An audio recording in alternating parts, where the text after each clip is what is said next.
Hello and warm welcome to join us for this edition of English News, and I'm Abdul Ahad Mohammadi.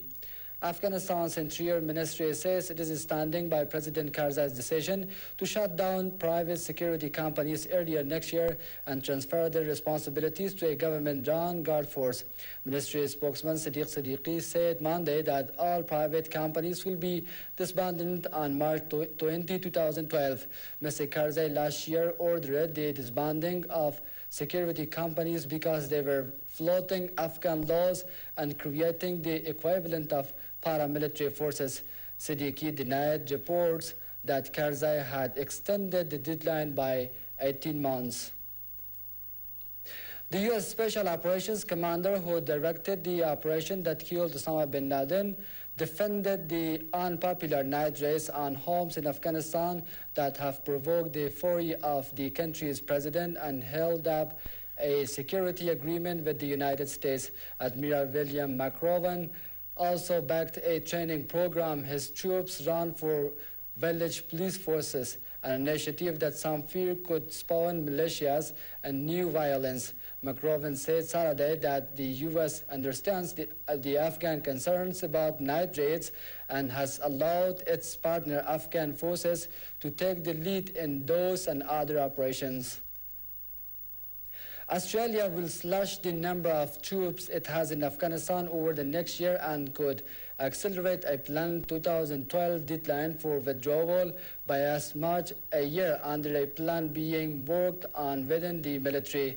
The Age newspaper said on Monday Australia, a close ally of U.S., has around 1,550 troops in Afghanistan, including elite special forces based mainly at Tirankot in southern Afghanistan's Uruzgan province.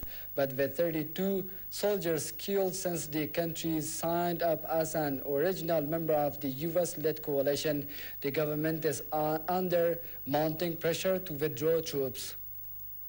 The U.S. has evacuated Shamsi Air Base in Pakistan's Balochistan province after a 15-day ultimatum given by Islamabad, prompted by the death of its soldiers in a NATO air raid last month. Sunday's withdrawal was completed when the final flight carrying U.S. personnel and equipment flew out.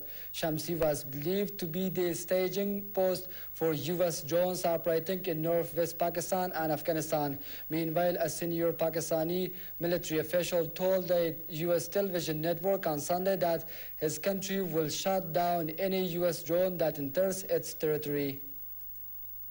Hundreds of army defectors in southern Syria have fought with loyalist forces in one of the biggest armed confrontations in the 9-month uprising, and then a strike shot businesses in a new gesture of civil disobedience. Residents and activists said. Another development, French foreign minister said on Sunday that Paris believed Syria was behind attacks that wounded French peacekeepers in neighboring Lebanon on Friday. At least a dozen U.S.-listed companies have been told by the U.S. Securities and Exchange Commission to disclose business activity in and with Syria, Iran, and others deemed state sponsors of terror by the U.S. State Department, the Financial Times reported on Sunday. The inquiries are part of SEC review of companies' investment risk to security holders. Their responses show how sales have shriveled with tighter international sanctions, the FT said. President Dmitry Medvedev ordered an investigation on Sunday into allegations of fraud in Russia's parliamentary election, one day after tens of thousands of protesters demanded it be annulled and rerun. Medvedev responded on his Facebook site to the protesters' complaints that the December 4 election won by Prime Minister Vladimir Putin's United Russia was slanted in its favor. But he did not mention their calls for an end to Putin's role and received one insult after another on his Facebook site from people who made clear his reply was insufficient. And that's all for now. Thanks for being with us.